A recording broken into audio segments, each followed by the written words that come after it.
Voilà, bonjour ou bonsoir selon l'endroit du monde où vous regardez cette émission. Bienvenue donc à ce direct d'Education Consulting Inc., qui est un cabinet de consultation en éducation qui offre des services variés, n'est-ce pas, de coaching, d'accompagnement, de formation dans le milieu de l'éducation, formation en entreprise également. Et aujourd'hui, nous recevons Maria Ikis. Quel plaisir de te recevoir aujourd'hui, Maria. Comment ça va depuis Montréal? Mais bonjour Bertrand, ça va super bien, très très bien, merci. Et merci beaucoup pour cette invitation également. Je t'en prie, Maria.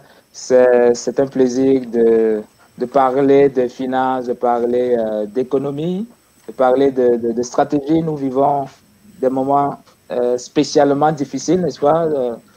Depuis 2020, depuis, on va dire, mars 2020, précisément. Et ça continue, ça ne semble pas vouloir s'arrêter. Alors, nous allons aborder tous ces éléments avec toi aujourd'hui, Maria. Je voudrais dire, avant de continuer, que cette émission a été préparée grâce à Master Business. Master Business, donc, c'est le Netflix de la formation. C'est une plateforme qui offre de nombreuses formations dans différents domaines, notamment les relations, notamment l'éducation, n'est-ce pas, des parents pour les enfants, qui offre aussi de l'accompagnement en entrepreneuriat, en spiritualité, pas en religion, mais en spiritualité dans beaucoup d'autres domaines. Donc, Master Business. Voilà. Alors, première question, Maria, pour qu'on te connaisse davantage, pour que le public d'Education Consulting Inc. te connaisse davantage, veux-tu partager quelques mots de ton cheminement avec nous aujourd'hui? Oui, bien sûr. Alors, actuellement, je suis la fondatrice de Gestion de Matrimoine. Donc, c'est une entreprise inspirée de la femme au niveau des services financiers, tout simplement. Et pour raconter un peu l'histoire, comment que ça a débuté, auparavant, j'étais dans les forces armées canadiennes. Alors, j'étais militaire. Et en même temps, je faisais mon baccalauréat en sciences économiques et en sciences politiques à l'Université de Montréal. À la fin de mes études, j'ai décidé d'aller en Chine pour apprendre le mandarin. Et j'ai également travaillé dans une entreprise là-bas parce que je faisais du développement d'affaires et du marketing international. À mon retour au Canada, j'ai décidé de quitter l'armée. J'ai pris une année à peu près pour préparer ma transition dans le monde civil. J'ai, à ce moment-là, décidé de vraiment réaliser ce rêve de petite fille. Parce que vraiment, depuis que j'ai 4 ans, j'ai toujours été attirée par l'économie, par les finances. Et c'est quelque chose qui est resté en moi. Donc, j'ai rejoint une institution financière ici à Montréal, où est-ce que je suis allée chercher mes permis. Alors, représentante en épargne collective, conseillère en sécurité financière également. Mais c'est vraiment une fois que je me suis retrouvée dans l'industrie, sur le terrain, c'est à ce moment-là que j'ai remarqué qu'il y avait 2 problèmes, en fait. Le premier, c'est que le monde de l'investissement et des finances est fermé. J'avais l'impression vraiment que les personnes étaient un peu déconnectées de cette industrie-là et n'avaient pas forcément accès à l'information nécessaire pour prendre des bonnes décisions. Et 2, que les femmes avaient certaines lacunes face aux décisions financières, mais surtout celles qui relataient des questions d'investissement. Et c'est à ce moment-là que j'ai décidé de m'intéresser à ces questions-là. Et c'est là où est-ce que j'ai eu l'idée de mettre en place Gestion de Matrimoine. Et au fur et à mesure, je me suis intéressée à différentes manières d'investir, dont l'investissement socialement responsable. Et j'ai j'ai décidé d'aller chercher mon titre de spécialiste en investissement socialement responsable également. Donc, c'est l'histoire de mon parcours. Mais actuellement, j'ai une équipe.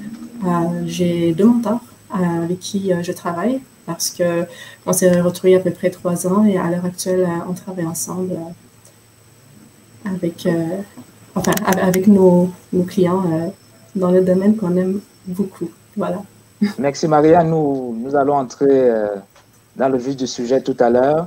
Mais avant, tu as fait allusion à tes 2 mentors. Tu as dit que tu as 2 mentors. C'est une thématique que nous abordons souvent dans nos émissions, dans nos lives, là.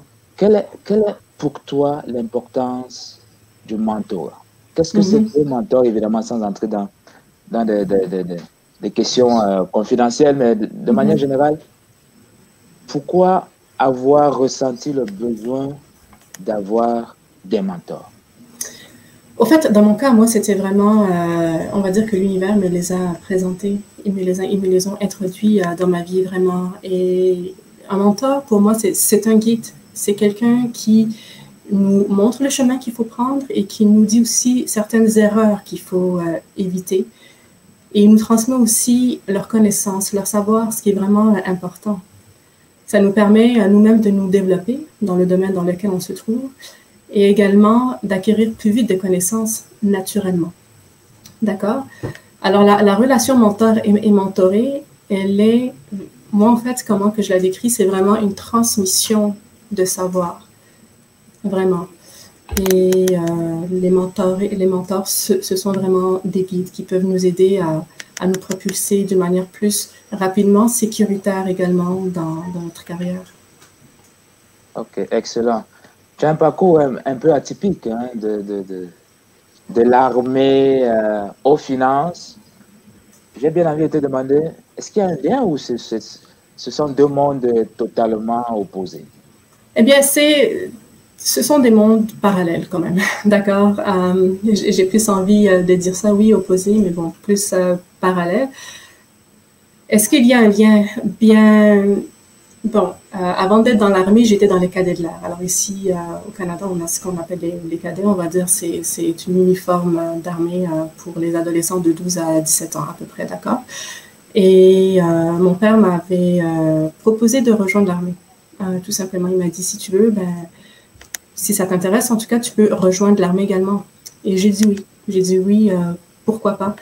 Et après, comme que j'ai dit, j'étais en train de faire mon baccalauréat à l'Université de Montréal en sciences économiques et sciences politiques. Et j'avais toujours cette flamme à l'intérieur de moi, cette vibration à l'intérieur de moi qui m'a tout le temps attirée vers les finances et l'économie, mais aussi cette envie d'avoir à quelque part ma propre entreprise.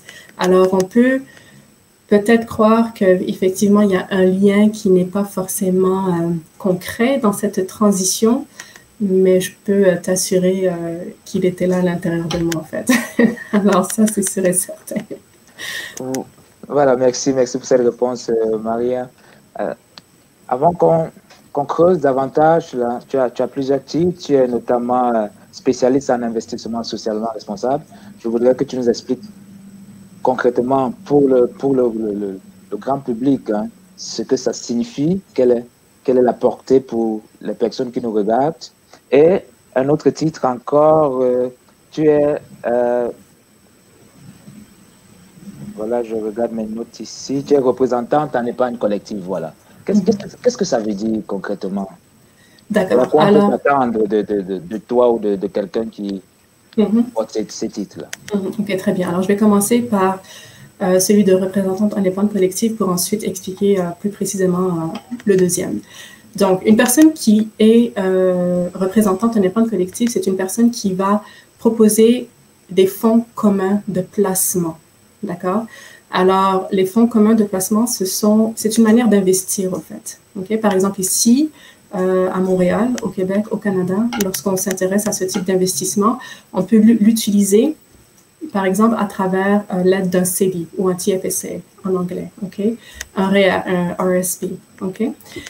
Et à l'intérieur, en fait, c'est une manière exactement d'investir et ça permet à une personne d'aller chercher des rendements, des revenus sur un long terme. Okay? C'est très, très important, c'est sur un long terme. Alors, c'est différent de la bourse. Okay? Ce n'est pas comme la bourse. Si on veut investir en bourse, on va décider d'acheter une action d'une compagnie X, d'accord? Mais dans un fonds commun de placement, on peut retrouver à l'intérieur plusieurs compagnies. Okay? Il peut en avoir 50, une centaine, d'accord? Et ces fonds-là sont gérés par des compagnies qui vont se spécialiser dans les fonds communs de placement, qui, elles, ont des équipes donc des gestionnaires de portefeuille, des analystes financiers. Et à travers le monde, ils vont aller sélectionner des entreprises qui, selon leur objectif de placement, répondent à leurs critères et à leur idée, philosophie d'investissement dans le fonds, d'accord? Donc, si j'investis dans un fonds, eh bien, toi et moi, par exemple, on pourrait se retrouver à investir dans le même fonds. Il y a plusieurs personnes qui investissent dedans. Pour faire peut-être ici une petite parenthèse au niveau historique, d'accord? Les fonds communs de placement ont été créés en Europe, en Hollande, plus précisément, ok? Et avec le temps, ben, ça a traversé l'Atlantique, on va dire, et ça s'est retrouvé en Amérique du Nord au début des années 1900 à peu près. Et le deuxième? En investissement socialement responsable, qu'est-ce que ça veut dire? Alors, si on prend la partie théorique que je viens de dire par rapport au fonds commun de placement, donc si on prend cette analyse financière qui est faite par des équipes d'experts, à cela, on va ajouter également une analyse, par exemple, qui va venir analyser les facteurs ESG, qu'on appelle les facteurs environnementaux, sociaux et de gouvernance. Donc, à quelque part, c'est venir investir ici selon ses valeurs et ses principes également, d'accord? Et pour donner un exemple, les facteurs environnementaux vont venir analyser si l'entreprise va avoir une manière de faire attention à l'environnement dans lequel elle se trouve. Est-ce qu'elle va mettre exemple des déchets dans l'eau? OK? Est-ce qu'elle va faire attention à ce type d'action, par exemple? Au niveau social, les analyses vont voir si l'entreprise va respecter les communautés locales, par exemple. Si elle décide de s'installer dans un pays X, okay, est-ce que l'entreprise respecte la vie des communautés locales? Par exemple, au niveau de la gouvernance, c'est de voir si, au niveau de l'administration, des grands dirigeants de ces entreprises-là, est-ce que, par exemple, étant donné qu'on est dans la gestion de matrimoine, est-ce qu'il va y avoir des femmes qui vont avoir, en fait, des postes clés dans cette entreprise-là? Okay? Alors, c'est de voir ici vraiment une synergie. Ce ne sont pas effectivement les seuls facteurs qui sont utilisés, mais c'est juste pour donner un exemple ici. Mais c'est dans cette philosophie-là, au fait, qu'on dit qu'on investit d'une manière socialement responsable. Ouais. Merci, c'est bien clair maintenant. Alors, tu as commencé comme professionnel comme quasiment tout le monde, là presque. Ensuite, tu as donc fondé Gestion de matrimoine. Quels sont les services, quel est le public que vise la gestion de matrimoine? À qui ça s'adresse et quels sont ces services? Ben, c'est un service avant tout qui a été inspiré de la femme et qui a été fait pour la femme, d'accord? Après, je n'ai pas envie de dire que les hommes ne sont pas je me sens exclu. Non, il ne faut pas. Non. Je te dis juste ce que je ressens, là, voilà. Non, pas du tout, d'accord? Mais c'est vrai que la femme m'a beaucoup inspirée dans mon travail et c'est vraiment à partir d'elle que j'ai monté gestion de matrimoine, d'accord? Mais lorsqu'on parle de service ici, mais juste avant d'expliquer les services, le matrimoine veut dire tout simplement les biens et les droits qui sont hérités de la mère, d'accord? C'est ça ce qui veut dire. Alors, j'imagine que tu as une maman, d'accord? Alors, ça serait pas correct de ma part de ne pas m'occuper des finances de tous les enfants d'une mère. C'est plus dans cette logique-là, d'accord? Alors, oui, je m'occupe de tout le monde, il n'y a aucune discrimination, loin de là. Maintenant, pour parler des services, bien, je vais aider mes clients à se retrouver au niveau des fonds communs de placement, donc ce que j'ai expliqué un peu plus tôt, de se retrouver dedans. Mais également, je vais offrir des services d'assurance de personnes. Oui. Alors ici, c'est vraiment de comprendre un peu comment avoir une bonne, à quelque part, planification financière. D'accord?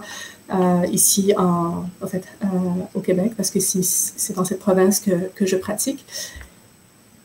Et surtout, non pas seulement de sensibiliser les personnes au niveau de leurs finances, mais de faire en sorte qu'elles comprennent très bien quel point c'est important de leur vie, mais aussi pour qu'elles puissent être en mesure de prendre le contrôle et de prendre le pouvoir sur leurs finances.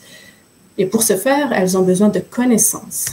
Okay? Pourquoi que je dis ça? C'est parce que à partir du moment qu'on a la connaissance, qu'on a certains savoirs, il est plus simple pour nous de prendre des décisions. Et à quelque part, ça, c'est être libre. C'est aller chercher sa vraie liberté financière. Tu vois? Comment se fait cette transmission du savoir, Maria? Eh bien, je me suis beaucoup intéressée à la psychologie de l'être humain sur un premier temps, à la finance comportementale, et voir un peu comment que les personnes alimentaient leur relation avec l'argent aussi. Quelles étaient leurs connaissances, comment qu'elles se sentaient lorsqu'elles parlaient d'argent, et si elles prenaient surtout le temps de s'en occuper, d'accord? Parce que on a notre santé mentale, notre santé physique, mais on a également notre santé financière. Et si on ne s'en occupe pas, ben, elle risque de ne pas être forcément en bon état. OK? Et comment que je m'en occupe? Eh bien, tout se passe lors d'un premier appel, d'un premier rendez-vous, en fait. C'est de voir à quel point la personne est à l'aise de discuter avec moi, à quel point elle est à l'aise avec ce fameux jargon financier qui peut effectivement intimider. D'accord? Et de fil en aiguille, à travers la conversation, de m'assurer que chaque mot que je dis, que chaque phrase que je transmets à la personne, ben, qu'elle comprenne ce que je dis. Tout simplement, et de lui expliquer où est-ce qu'elle se trouve maintenant, et par rapport à où est-ce qu'elle veut se rendre, qu'est-ce qu'il faut faire, et comment il faut faire, et pourquoi il faut le faire, pourquoi il faut commencer. D'accord? Et c'est en proposant aussi parfois des lectures, des films aussi, pourquoi pas, pour essayer d'en apprendre un peu plus. Mais c'est vraiment de m'assurer tout simplement qu'elles comprennent comment que l'industrie fonctionne, comment que les secteurs, mais surtout comment que le système fonctionne. Parce que c'est une question de système. Parce que notre argent circule à l'intérieur d'un système. Et j'essaye d'être créative, tout simplement, pour transmettre mes connaissances aussi. Voilà. OK. Comme tu sais, comme nous savons, il y a beaucoup de sociétés, d'entreprises qui offrent déjà des services financiers. Mm-hmm. Quelle est l'originalité, quelle est la spécificité de gestion de patrimoine? Qu'est-ce qui vous distingue des autres? Qu'est-ce qui nous distingue des autres? Eh bien, c'est beaucoup plus que cette personnalisation du service. C'est ça, mais c'est plus que ça. C'est qu'avant même de m'intéresser à cet aspect de rendement financier, je me suis intéressée à l'être humain. C'est-à-dire que je me suis intéressée à ses émotions et à ses sentiments. Parce que lorsqu'on parle d'argent, c'est clair qu'il y a ce côté rationnel qu'il faut mettre en place pour avoir adopté un bon mindset d'investisseur ou d'investisseuse, mais c'est aussi de s'intéresser aux émotions de la personne qui est devant nous pour bien l'accompagner. C'est une question d'accompagnement parce que je me vois comme une ressource, comme un guide qui est là pour éclairer un peu les futures prises de décision de mes clients. J'aime beaucoup ce lien que tu fais entre les finances ou l'investissement et les émotions et la psychologie. Hein. Il y a d'ailleurs le grand auteur Daniel Kahneman, prix Nobel d'économie, mais qui est un psychologue et qui a consacré des décennies de travaux de recherche à montrer le lien justement entre les finances, entre l'investissement et l'économie, entre la prise de décision et les émotions du moment. Donc, oui, félicitations pour ce lien, pour voilà, cette connexion entre finances et émotions et psychologie. Merci. Maintenant, je t'en prie. Là, nous vivons une situation économique difficile au Canada et à travers le monde, dans la plupart des pays. Quelle est ta lecture de cette situation, Maria? Eh bien, sur un premier temps, elle a surpris, je pense, tout le monde. D'accord? Elle a affecté autant d'une manière psychologique, financière, et les gens ont dû se retrouver très vite à gérer une nouvelle situation qui s'est présentée devant eux. Et j'ai trouvé l'année 2020 très intéressante parce que je me suis dit, d'accord, très bien. Il suffit de rien pour que nos vies puissent être changées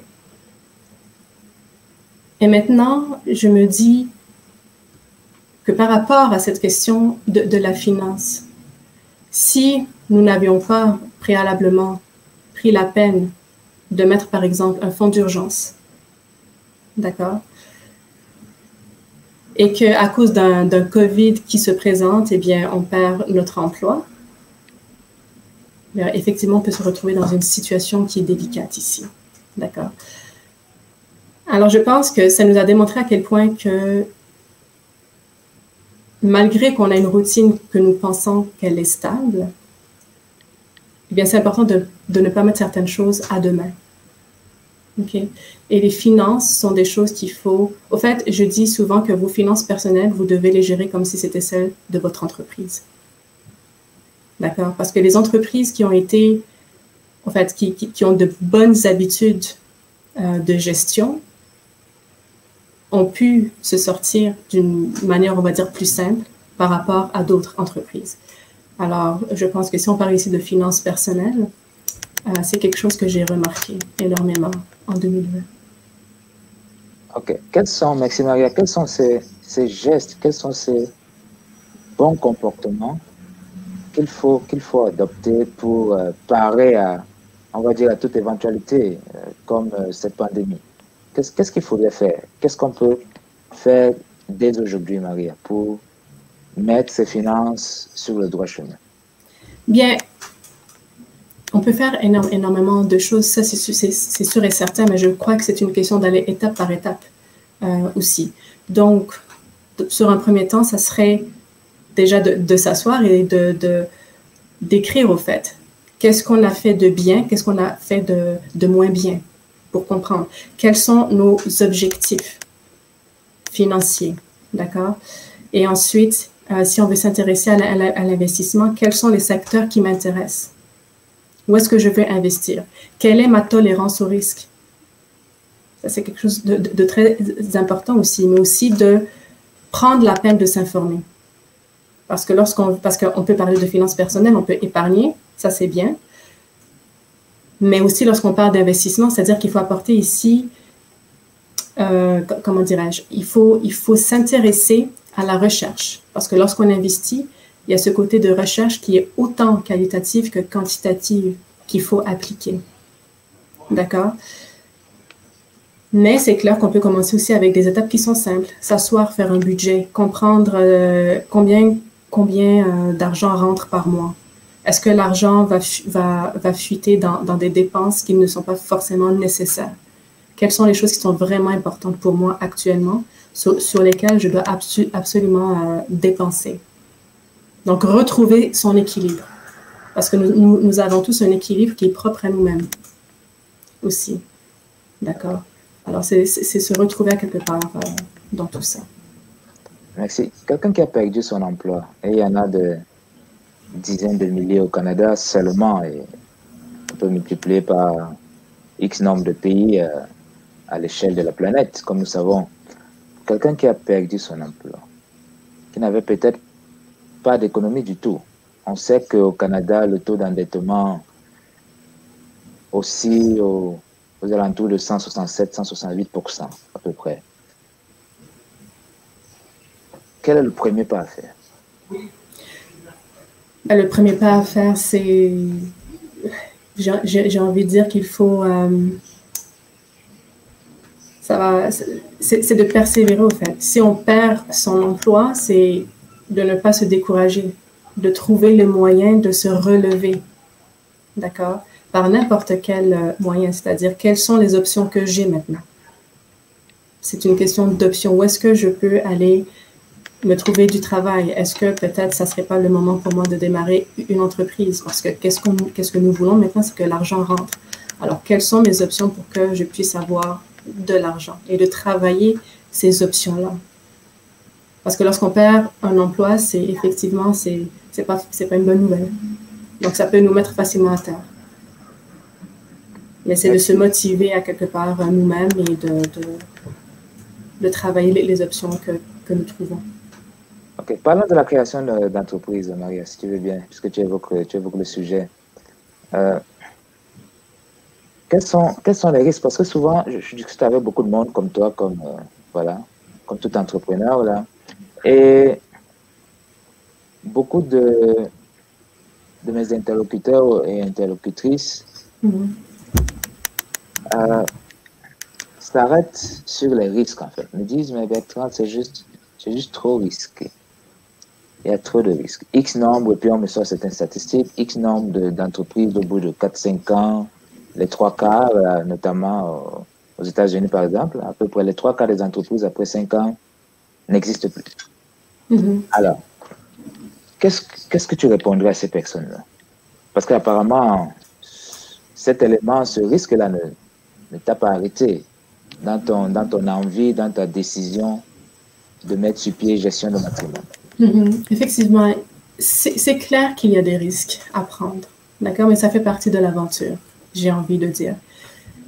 Et est-ce qu'une personne va s'arrêter devant le premier risque qui va apparaître? Si la passion est assez forte, si l'envie est assez forte, je crois que ça va être facile de surmonter ce risque ou cet obstacle, d'accord? Donc, tout part du cœur, j'ai envie de dire. Après, il ne faut pas oublier que chaque obstacle a sa solution, ça c'est sûr et certain. Et c'est aussi de comprendre en fait à quel point c'est important pour vous, à quel point ce projet-là est important pour vous. Est-ce que vous le faites uniquement parce que vous espérez devenir millionnaire à l'intérieur de quelques mois, ou alors vous le faites parce que vous croyez sincèrement à l'intérieur de vous que vous avez une solution à un problème que votre société a? Parce que si vraiment votre soin intérieur, c'est de trouver un problème à une solution, et les risques, les risques ou alors les obstacles, à l'intérieur de vous, vous savez très bien que vous êtes en mesure de les surmonter. C'est pas toujours facile, effectivement. Je suis pas en train de dire que c'est toujours facile. Mais il y a cette, je vais dire un mot comme en anglais, ça va vous driver à quelque part. D'accord? Donc. Source de motivation, là. Quel est ton carburant, hein, si on peut utiliser cette métaphore encore, là? Exactement. Déterminer son pourquoi. Ben c'est important, c'est primordial. C'est la base de tout. Parce que quand bien même que l'entreprise existe pendant 5 ans ou 10 ans, elle a été créée pourquoi à la base? C'est de comprendre quelle a été la création de l'entreprise, quelles ont été les questions auxquelles vous voulez répondre. Donc, dans 5, 10, 15 ans, est-ce que vous serez encore prêt à faire ça? Et là, nous pouvons suggérer aux personnes qui nous écoutent, qui nous regardent, de lire très très bon livre de Simon on va lire en français, Simon Sinek, sur Start with Why, commencer par le pourquoi. Pour ceux et celles qui n'auront pas le temps de lire le livre, il y a le TED Talk sur YouTube qui est gratuit, qui est disponible. Ça dure quelques minutes seulement et puis voilà, ça résume très bien la pensée de ce grand auteur-là. Donc, commencer par le pourquoi. Okay. Nous savons, Maria, que, d'ailleurs, ça tombe bien, hein, gestion de matrimoine, hein, la promotion on va dire, de la femme, l'émancipation de la femme, le plein épanouissement de la femme. Beaucoup de femmes vivent des situations difficiles et encore davantage dans cette pandémie. J'ai lu, par exemple, il y a quelque temps, une étude de l'INI, l'organisation l'INI, qui montrait bien que les femmes sont les plus grandes victimes de cette pandémie. Oui. Je voudrais que tu t'adresses aux femmes qui nous regardent aujourd'hui et qui t'écoutent, qui pourraient être inspirées par ton histoire, qui veulent peut-être partir leur entreprise, mais qui hésitent. Qu'est-ce que tu peux leur dire en ce moment? J'ai envie de vous dire que tout simplement, vous êtes vraiment la source de votre création, vous êtes la source au fait de votre richesse et vous avez cette unicité en vous qui va vraiment vous permettre de briller, peu importe où est-ce que vous allez au fait, d'accord? Et c'est aussi une question d'apprendre à vous connaître, de savoir qu'est-ce que vous voulez et de vous accepter tel que vous êtes, de reconnaître vos forces autant que vos faiblesses, et vos faiblesses ne fait pas de vous des personnes qui sont moins compétentes, loin de là, d'accord? Au contraire. Vos faiblesses, des fois, vont seulement vous rendre encore plus forte, d'accord? Et c'est sûr que pendant la pandémie, les femmes ont été victimes, disons, elles ont perdu leur emploi, il y a pas mal de choses qui se sont passées. Mais il ne faut pas s'arrêter devant ce genre de défis. Ils sont là, c'est vrai, mais j'ai envie de dire tout simplement que la capacité de votre être intérieur est beaucoup plus grande que ces défis-là. Ils seront temporaires. Par contre, vous allez durer beaucoup plus longtemps que ces défis-là. Et c'est une question de vous choisir. Est-ce que vous allez laisser les défis gagner ou vous voulez gagner? Donc, il faut vraiment travailler ce mindset qui est super important et de se voir comme une gagnante. Peu importe le domaine dans lequel on veut travailler, œuvrer, se développer. D'accord? Et s'il y a une idée qui fait en sorte que vous vibrez à l'intérieur de vous, eh bien, écoutez-vous, écoutez votre cœur, suivez votre instinct et foncez. Et il ne faut surtout pas mettre l'échec devant soi. L'échec fait partie, au fait, l'échec nous mène à quelque part vers le sommet de la réussite.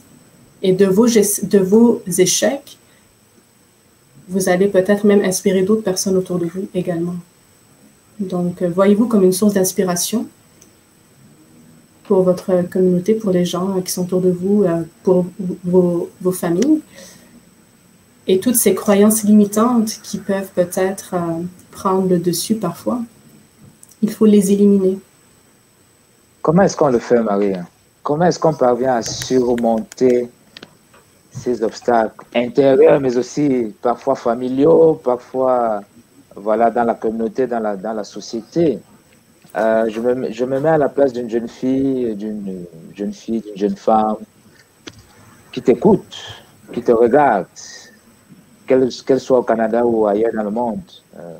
Nos émissions sont regardées un peu partout dans la francophonie internationale et qui doit peut-être attendre le feu vert de son papa, qui doit peut-être attendre le feu vert de son mari ou de son frère, de son grand frère, qui doit peut-être...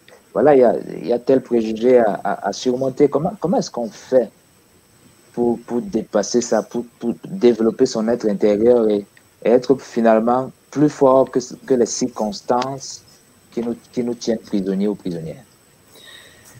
Tu me poses une bonne question, mais j'aimerais tout simplement, avant de répondre, de dire que je ne vais pas répondre en tant que coach de vie, d'accord? Parce que c'est une très bonne question, mais j'aimerais juste c'est ça, souligner que je ne suis pas une coach de vie, donc je pense tout simplement à partir de ma propre expérience personnelle, peut-être. D'accord? C'est très magnifique. Parfait. Alors, avant tout, je crois que tout doit se faire toujours dans le respect et la politesse. D'accord? Si on parle de l'entourage, peut-être effectivement que certaines personnes ne seront pas forcément sur la même longueur d'onde que vous. Mais ce n'est pas grave, il faut l'accepter, il ne faut pas forcément rentrer en confrontation. Ça ne vous empêche pas de les écouter et d'entendre leur point de vue, pardon. Mais prenez-le comme une expérience. Il faut tout prendre comme une expérience. Vous prenez ce qu'ils disent, ok, très bien, merci beaucoup. Mais il ne faut pas vous laisser affecter par des propos négatifs de d'autres personnes, dans un premier temps. Ensuite, c'est que vous êtes votre première cheerleader, j'ai envie de dire, ok? Gardez cette motivation en vous, sachez pourquoi vous le faites, et il n'y a pas une autre personne qui va vivre votre vie à votre place. C'est votre vie. Je peux comprendre qu'il peut y avoir de la peur, parce que justement, on ne veut pas forcément décevoir la famille. Mais je pense que à terme, ils vont finir par comprendre pourquoi vous faites, qu'est-ce que vous faites. Si vraiment votre intention est bonne, d'accord? Et peut-être leur demander de participer parfois au travail que vous faites, les intégrer dans votre rêve, les amener avec vous, pour leur montrer vraiment à quel point que c'est important pour vous. Parce que si c'est quelque chose qui sont important pour vous, ils vont vous soutenir. Ça, c'est sûr et certain. Alors, on reste dans le respect, dans la politesse, dans la douceur, on évite la confrontation, on accepte les propos négatifs, on ne va pas les intégrer. Non, on va pas, mais on les accepte et on va procéder à un lâcher-prise. Il n'y a aucun problème. Mais avec le temps, vous commencez à les intégrer dans vos activités. Je pense que ça serait peut-être une bonne idée. Donc voilà. Merci, Maria. Jusqu'ici, quel est le bilan? On revient à la gestion de matrimoine. Quel est le bilan que tu dresses là, de ces premières années d'activité de gestion de matrimoine? Ça a été tout un parcours avec beaucoup de défis, de challenges, mais c'est des années dans lesquelles vraiment j'ai beaucoup appris, j'ai beaucoup grandi au fait. J'ai appris à me connaître et j'ai su que j'étais capable de faire des choses que je n'aurais pas forcément fait auparavant. Et ça m'a permis aussi de rencontrer des personnes incroyables, dont mes deux mentors aussi, et d'avoir une équipe hors du commun. Donc, le bilan que je fais vraiment, c'est que je suis très contente d'avoir mis en place une entreprise qui se positionne comme une ressource et qui a été inspirée par la femme, pour les femmes, les hommes aussi.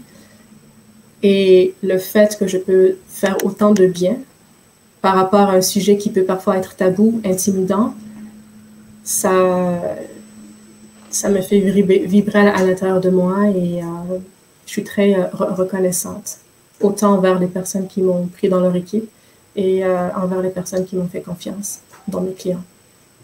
Okay. Tu insistes beaucoup sur, tu l'as dit il y a plusieurs minutes maintenant, et tu viens de le redire encore là, avec d'autres mots, tu insistes beaucoup sur l'éducation, la formation, sur le mentorat. Et malheureusement, nous constatons que beaucoup de personnes grandissent, travaillent, commencent à travailler et font des investissements sans forcément avoir la formation nécessaire. Dans les écoles, très peu d'écoles, en tout cas jusqu'à présent, y compris au Canada, très peu d'écoles enseignent, ne serait-ce que les rudiments de la littératie financière. Très peu d'écoles. J'ai une double question à te poser ici. Première question, pourquoi, d'après toi, à quoi cela est-il dû? Pourquoi ce manquement, à mon avis, grave, hein? Nous connaissons tous l'importance des finances, tu l'as souligné encore plus tôt. Pourquoi ce manquement de la part des systèmes d'éducation, de la part des gouvernements? Et deuxième question, est-ce qu'il n'y aurait pas là une opportunité pour gestion de matrimoine et qu'est-ce que gestion de matrimoine peut faire, compte faire pour contribuer à combler un petit peu là, ce vide, ce manquement? Si on parle de ce côté de donner des cours éducatifs par rapport aux finances, que ce soit au primaire, au secondaire ou au cégep, pourquoi ça n'a pas été fait? Je crois que c'est cette question de vraiment comprendre comment que l'investissement fonctionne. Il faut être avec une personne qui l'a déjà fait. Il faut être avec une personne qui a été dans l'industrie, qui le comprend, qui peut l'expliquer, qui a eu une expérience. Des expériences moins agréables que d'autres aussi parfois. D'accord? Alors, il faut du vécu. Il faut du vécu. Maintenant, si on parle par rapport à la partie théorique de la chose, parce que c'est clair qu'on peut parler uniquement de la partie théorique et que les professeurs pourraient donner ce cours, ça ne serait pas une mauvaise idée de le faire. Pourquoi qu'ils ne l'ont pas fait? Ça, je pense qu'il faut leur poser la question. Je n'ose pas répondre à cette question parce que c'est au-delà de mes compétences et ça rejoint comment dirais-je, un niveau dans le gouvernement, c'est-à-dire c'est eux qui travaillent les cours. Alors, eux, ils décident qu'est-ce qui est important et qu'est-ce qui n'est pas important. Alors, c'est à eux qu'il faudrait leur demander pourquoi ça n'a pas été important auparavant. Pourquoi avez-vous choisi? Je ne peux pas répondre à ça. Eux, ils le peuvent, par contre. D'accord? Maintenant, par rapport à la gestion de matrimoine, la première chose que j'ai fait, enfin, une des premières choses que j'ai fait lorsque j'ai mis en place mon entreprise, c'est que j'ai créé 4 ateliers. J'ai créé 4 ateliers que j'ai donnés à quelques groupes de femmes ici à Montréal, dont le premier, c'est ma gestion de matrimoine, certains conseils de base et certaines connaissances de base, mais qui sont très importantes. Il y a au niveau des assurances, ma protection, donc ma protection du matrimoine. Les assurances, c'est un monde qui fait partie des finances, mais qui ne fonctionne pas vraiment comme l'investissement. C'est une autre façon de faire, mais qui est autant nécessaire. Ensuite, il y a ma planification de la retraite. Un sujet qui peut parfois nous faire fuir parce qu'on se dit, ouais, ça c'est pas pour maintenant, c'est dans longtemps, je suis encore jeune, je ne vais pas forcément m'y intéresser. J'ai le temps, hein. Je n'ai que 30 ans, j'ai le temps. Exactement. Mais c'est quelque chose qu'il faut penser le plus tôt possible. Parce que j'ai envie de dire que lorsqu'on investit, notre actif le plus important, c'est notre temps. Notre temps est notre actif le plus important. Alors, il y a ce cours-ci. Et le quatrième, c'est tout simplement l'investissement socialement responsable parce que c'est quelque chose que je trouve qui est vraiment important à comprendre et à prendre en considération actuellement et surtout dans les prochaines années aussi. Donc, ce sont 4 cours que j'ai mis en place moi-même, que j'offre. Maintenant, est-ce que je pourrais les offrir à l'école, dans des écoles? J'ai fait en sorte que ce cours puisse être accessible à tout le monde. Alors, c'est une possibilité, effectivement. OK. Comment profiter de ces cours? Est-ce que c'est disponible sur le site internet de gestion de patrimoine? Où trouver ce cours? Est-ce qu'il faut te contacter directement? Comment ça se passe pour profiter de ces ateliers? Alors, actuellement, il faut me contacter parce que c'est un atelier qui est interactif. Alors, il faut me contacter parce que c'est moi qui le donne. Donc, il dure à peu près 45 minutes environ. Chaque atelier ou les 4 ateliers? Non, chaque atelier. Okay. Alors, c'est ça, il faut me contacter pour en prendre. Okay. Quel a été l'impact de ces ateliers sur ces groupes de femmes-là de Montréal? Eh bien, tu vois, j'en ai donné un hier. Et l'impact est que il y a un éveil en elles. Il y a un éveil et elles se rapprochent de ce monde, de l'investissement, de cette industrie financière elles auraient peut-être pensé que c'était trop loin pour elles, que c'était pas forcément adapté pour elles, alors que pas du tout. C'est-à-dire de la manière comment que j'ai travaillé le cours, elles se sont rendues compte qu'effectivement, elles avaient leur place là-dedans et que c'était possible pour elles. Peu importe peu importe dans quelle étape elles sont arrivées dans leur vie, qu'elles soient dans la vingtaine, trentaine, quarantaine, cinquantaine, même si elles sont à la retraite, je veux dire, il y a toujours une façon d'en apprendre plus et de faire en sorte qu'on améliore notre situation, mais surtout, je parle beaucoup de croyances limitantes, mais le développement personnel, c'est un sujet qui m'intéresse énormément aussi, mais c'est justement enlever ces croyances limitantes et se dire non, je peux, et je vais le faire. Super, super, super. Qu'est-ce qui est prévu pour cette année 2021 à gestion de patrimoine? Eh bien, beaucoup de choses. Énormément de choses. Dans un premier temps, c'est de faire en sorte que les ateliers puissent être donnés à un maximum de femmes. Donc, beaucoup de collaboration. Et il y a un livre aussi qui devrait sortir, donc qui va expliquer quels sont les 6 points psychologiques qui bloquent les femmes à investir. Et d'autres surprises, j'ai envie de dire. Je travaille avec une autre de mes amies sur un projet justement qui va faire en sorte que les finances seront un sujet qui va donner une allure un peu plus joyeuse, au fait. Les femmes auront envie vraiment de s'investir dans leur investissement, j'ai envie de dire. Ok, excellent, excellent. Alors, comment faire pour assister à ces prochains ateliers? J'ai bien compris qu'il faut te contacter, c'est bien ça. Quelles sont tes coordonnées? Est-ce qu'il y a des conditions pour profiter de ces ateliers? Non, il n'y a pas de conditions. Il n'y a aucune condition. Il faut me contacter.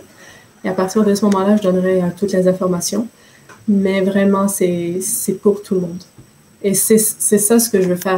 Je n'ai pas envie que des personnes pensent qu'elles ne sont pas concernées pour X raisons. Non, c'est vraiment pour tout le monde. Et j'aimerais vraiment que les gens comprennent ça. Ok. Maintenant, parlons du livre un petit peu, évidemment. Je comprends que tu ne veux pas beaucoup en parler. On attendra sa publication, mais est-ce que tu veux nous dire quand même un mot là-dessus, sur de quoi il sera question un petit peu? Oui, tout à fait. Ben, au fait, c'est ça. Lorsque j'ai commencé au début, comme que je disais tout à l'heure, eh bien, je me suis rendu compte que les femmes ou les gens aussi en général avaient certaines croyances limitantes, certaines façons de penser par rapport à l'argent, mais qui les empêchaient. Donc, ça les bloquait. Qui les empêchait de faire le premier pas, de se donner une chance. Et c'est ça ce que je veux faire, en fait. C'est avec ce livre-là, j'explique un peu quelles sont les principales croyances limitantes qui, selon moi, empêchent les femmes de s'intéresser à l'investissement. Tout simplement, parce que je crois que on a pu entendre certaines choses dans notre entourage et on s'est approprié ce type de croyances limitantes. Mais je crois qu'une fois qu'on comprend que ce ne sont pas les nôtres et que chaque personne peut trouver sa place dans le monde de l'investissement, eh bien, on s'encourage nous-mêmes à faire le premier pas, mais surtout à se donner une chance et aller chercher sa liberté financière qu'on désire. Ce n'est pas facile de chercher sa liberté financière, Maria, encore moins dans les conditions que nous vivons et encore moins malheureusement pour les femmes. Les statistiques le montrent clairement. Il y a aussi, je voudrais aborder ça avec toi, il y a chez plusieurs personnes une sorte disons de méfiance un peu vis-à-vis de l'industrie de la finance. Es-tu consciente de cette méfiance-là, de la part de beaucoup quand même dans le public? Et oui. Comment est-ce que Gestion de matrimoine adresse cette question-là? Eh bien, avoir une méfiance, c'est pas forcément mauvais. Maintenant, c'est de comprendre pourquoi qu'on l'a. Et de se dire, mais les personnes en fait qui s'intéressent à l'investissement, pourquoi qu'elles réussissent autant? Est-ce que je peux être comme elles? Est-ce que je peux me donner cette possibilité? Mais aussi, pourquoi je m'empêcherais d'apprendre le fonctionnement d'une industrie pour ensuite me faire une idée plus claire? Parce que ces méfiances viennent de qui? De où? Comment elles se sont construites? Est-ce que c'est parce que quelqu'un a dit telle chose ou bien parce qu'on a lu un article qui nous a créé une émotion de peur? Elle vient d'où? Elle part d'une émotion encore. Alors, je pense que, encore une fois, il faut prendre le temps de méditer là-dessus, de réfléchir. Et comment que Gestion de matrimoine se positionne par rapport à ça? Je l'accepte. Encore une fois, je peux comprendre. Et je ne dirais pas à une personne enlève ses méfiances tout de suite. Non, si elle les a, elle les a. Alors, je dois l'accepter et je dois surtout respecter ça. Mon travail maintenant, comme que j'ai dit tout à l'heure, c'est de lui donner les ressources nécessaires, les connaissances, les informations, le savoir pour qu'elle puisse avoir une idée plus claire. Son idée qu'elle a été en mesure de construire avec des faits concrets, avec des vraies données. Et comme que j'ai dit tout à l'heure, en faisant des analyses, des méthodes de recherche autant qualitatives que quantitatives. Mais s'il y a eu, par exemple, dans le passé, des affaires, je suis certain que tu en as entendu parler, pardon, parce que la presse en a fait cas, hein, des affaires de gestionnaires de fonds, de conseillers financiers ou peut-être conseillères financières, euh, qui n'ont pas toujours agi à certains moments dans l'intérêt de leur clientèle. Euh, que penses-tu de tout ça? Et comment rassurer ce public là, qui pourrait être porté à se dire, est-ce que réellement mon argent est en sécurité? Est-ce que réellement cette personne a à cœur mes intérêts?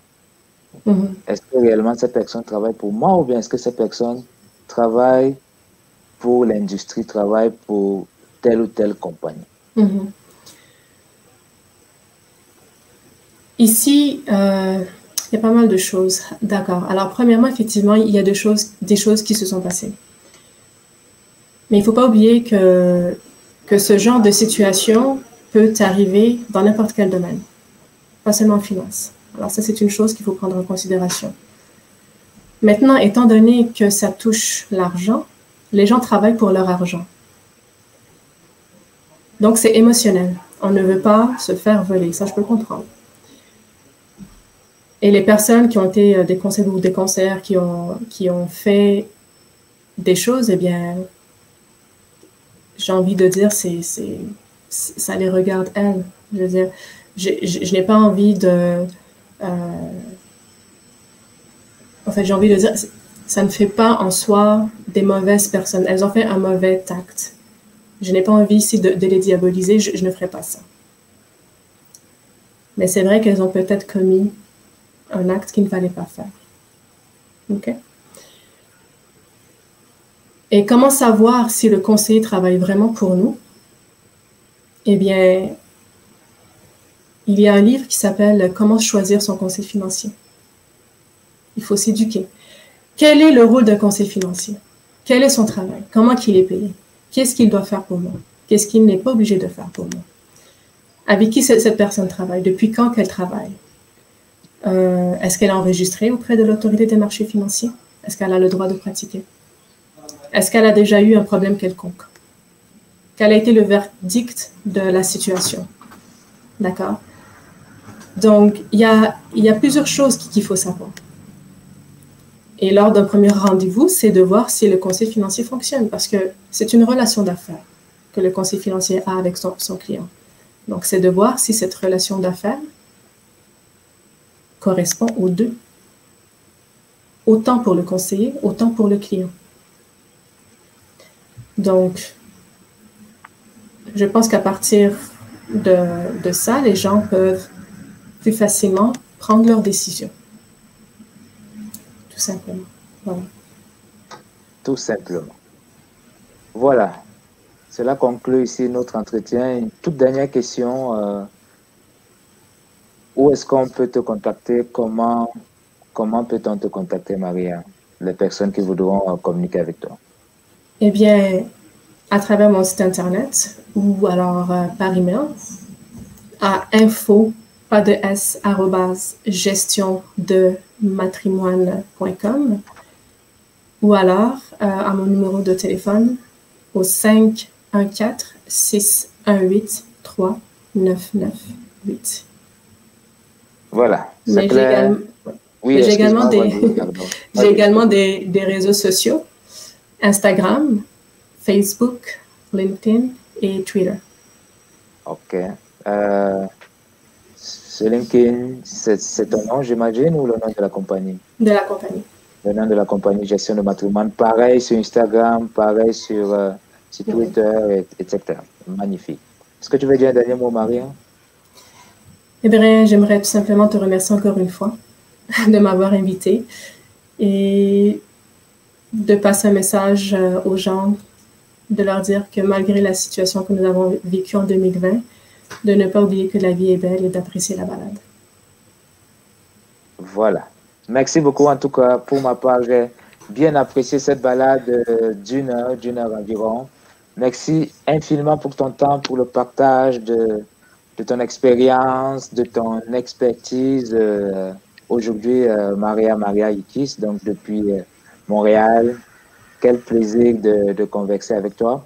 Je suis certain que le public d'Education Consulting Inc. a apprécié également. Et si je peux dire un dernier mot, voilà.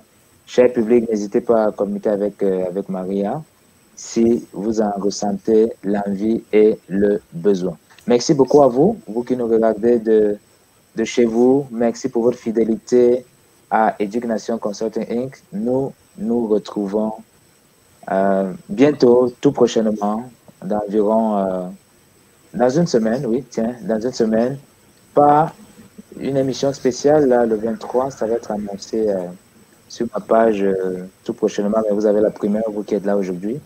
Donc, émission spéciale le 23, en compagnie de Sylvie Dan et de deux invités. Nous allons parler de bien-être et de santé mentale. Quelle stratégie pour réussir en 2021? Bien-être et santé mentale, quelle stratégie pour réussir en 2021? Donc, samedi prochain, le 23, à la même heure, 14h à 15h30.